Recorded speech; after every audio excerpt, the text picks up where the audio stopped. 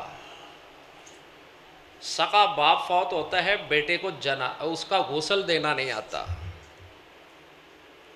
بچی فوت ہو جائے, خواتین میں سے کسی کو بچی کو غسل دینا نہیں آتا. اور محبوب لیلوہا کا نہارہا ایسی شریعت دے کے گئے کہ جس کی رات بھی دن کی طرح روشن. یہودی نے تانا دیا تھا نا میرے سلمان فارسی کو. سلمان فارسی سے کہنے لگا ایک یہودی, قد علمکم نبیکم کل شیء, تمہارا نبی عجیب ہے, تمہیں ہر چیز بتاتا ہے, حتیٰ کہ تمہیں نجاست کا طریقہ بھی بتاتا ہے, پاکی کا طریقہ بھی بتاتا ہے. ہم جیسا ہوتا تو شرما جاتا. سلمان فارسی کہنے لگے ہاں ہمیں فخر ہے اپنے محبوب پہ. ہمارے محبوب نے منع کیا ہے ہمیں کہ ہم دائیں ہاتھ سے استنجا کریں. ہمارے محبوب نے ہمیں منع کیا ہے کہ ہم قبلہ رخ بول و براز کریں.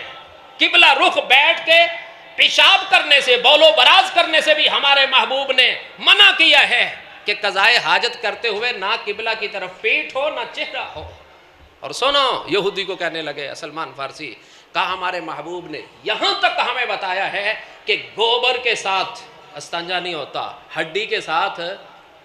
جو محبوب تمہیں استنجا کرنے تک کا طریقہ بتا جائیں, ہاتھ تک کا طریقہ بتا جائیں, قبر میں اتارتے وقت کی دعا تک بتا جائیں, بسم اللہ وعلی ملت رسول اللہ, یہ ایک پیغام ہے.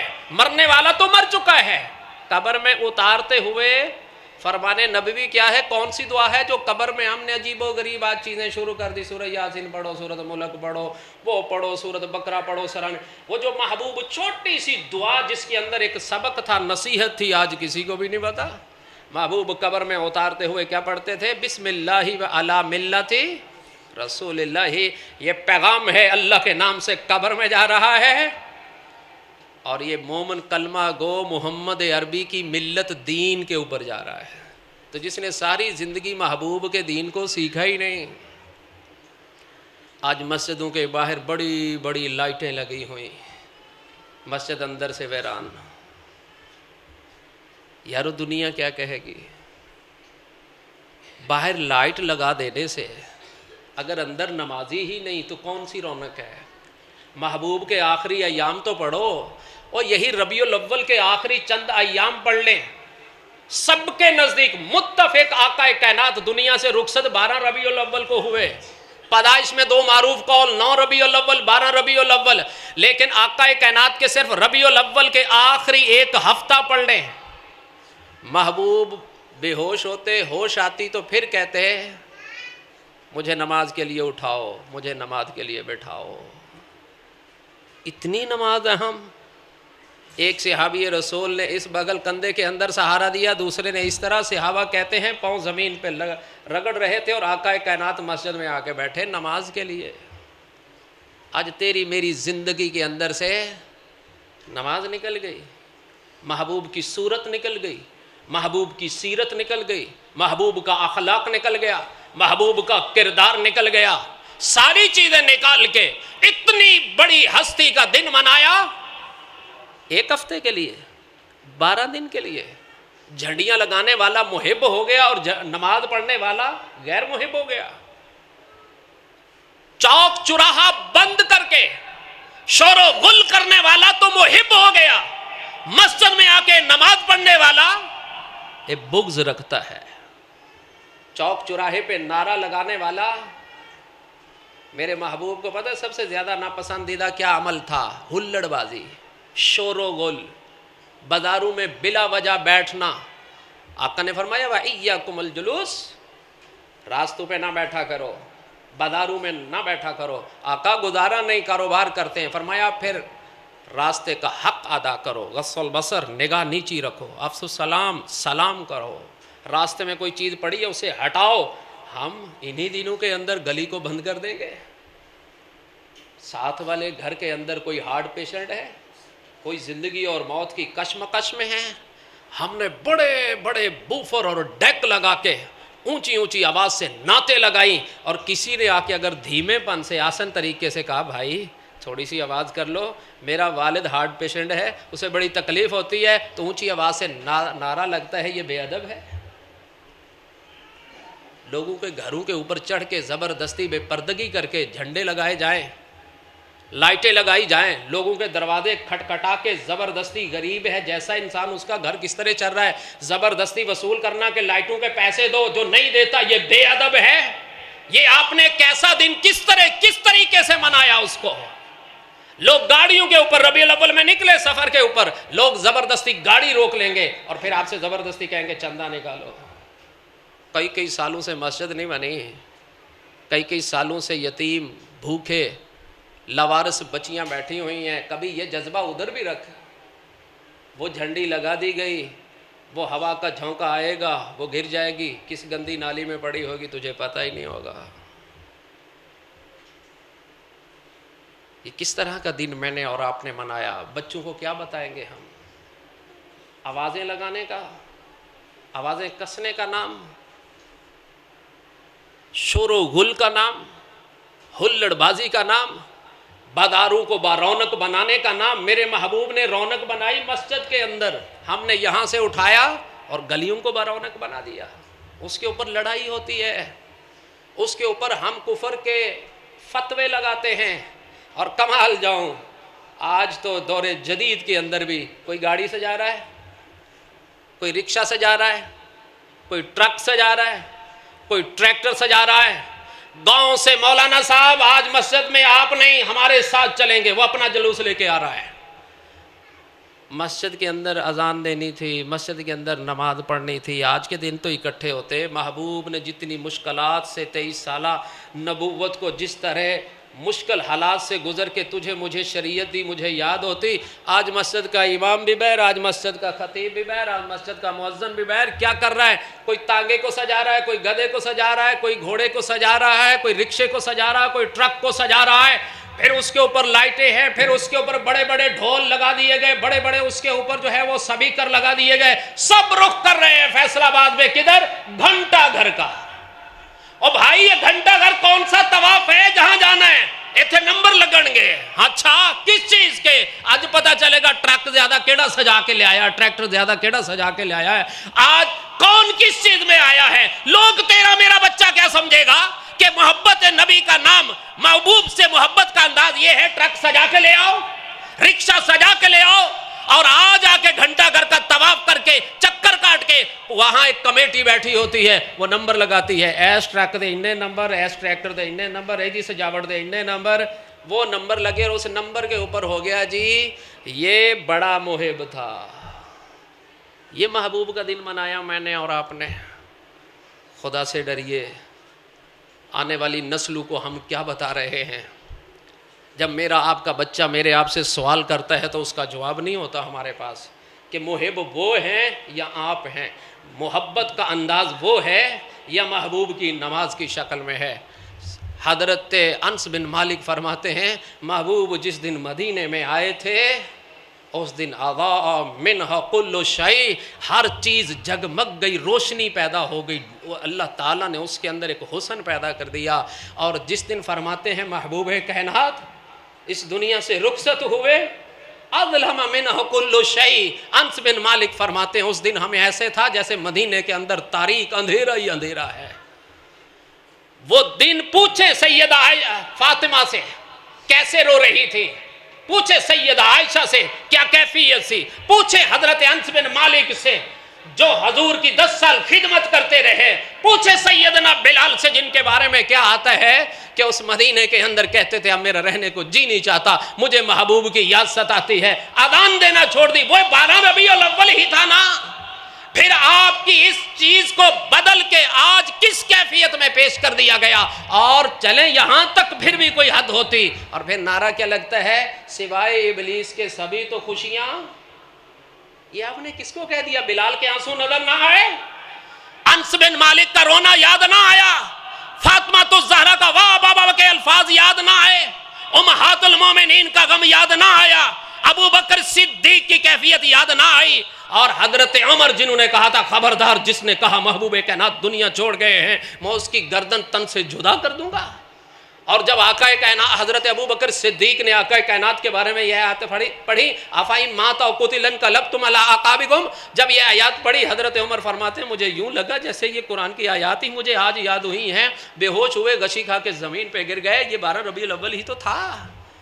آپ نے کس کو کہہ دیا کہ سوائے ابلیس کے سبھی تو خوشیاں منا رہے ہیں؟ پھر ابو بکر بھی غمزدہ ہیں، عمر بھی غمزدہ ہیں، عثمان بھی غمزدہ ہیں، علی بھی غمزدہ ہیں، فاطمہ الزہرا بھی غمزدہ ہیں، امہات المومنین بھی غمزدہ ہیں، مکے میں رہنے والا ایک ایک شخص غمزدہ ہے۔ ہم نے اس کی کایا پلٹ دی، رنگ بدل دیا، رخ بدل دیا، تاریخ بدل دی، اور ایسے انداز سے بیان کر دیا کہ آج 2 ہی لوگ ہیں جو جھنڈیاں لگائے گا، جو لائٹیں لگائے گا، جو آج چوک چوراہے کو سجائے گا وہ محب ہے، اور جو ایسا نہیں کرتا وہ گستاخ اور بے ادب ہے۔ کل قیامت کے دن محبوب نے اگر پوچھ لیا میں اپنی امت کو کلمہ پڑھا کے آیا تھا، تمہیں ایک بنا کے آیا تھا، تم نے میری امت کے اندر تفریق کس طرح کی کر دی، تم نے میرے نام کو کس طرح استعمال کیا، تو اس کا جواب میرے آپ کے پاس نہیں ہوگا۔ اللہ مجھے آپ کو عمل کی توفیق عطا فرمائے۔ وآخر دعوانا الحمدللہ رب العالمین۔